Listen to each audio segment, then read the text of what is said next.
দেশের মানুষের প্রত্যাশা পূরণ, স্মার্ট বাংলাদেশ গঠন ও পার্বত্য অঞ্চলের শান্তি বজায় রাখতে সেনাবাহিনী নিরলসভাবে কাজ করে যাচ্ছে।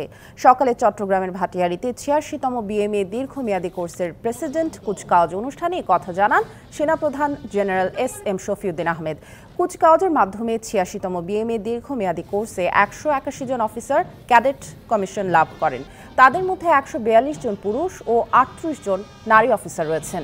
এছাড়া কমিশনপ্রাপ্ত অফিসারদের মধ্যে রয়েছেন একজন শ্রীলঙ্কান অফিসার। তিনি নিজ দেশের সেনাবাহিনীতে যোগদান করবেন।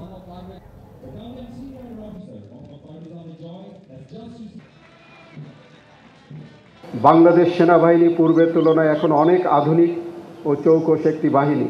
আন্তর্জাতিক পরিমণ্ডলে শান্তি রক্ষা সহ বিভিন্ন কার্যক্রম নিজেদের সর্বোচ্চ আন্তরিকতা, কর্তব্যনিষ্ঠা, দক্ষতা এবং নিরপেক্ষতার সাথে পালন করে যাচ্ছে এবং এই জন্য বিশ্বব্যাপী সুখ্যাতি ও সুনাম অর্জন করতে সক্ষম হয়েছে।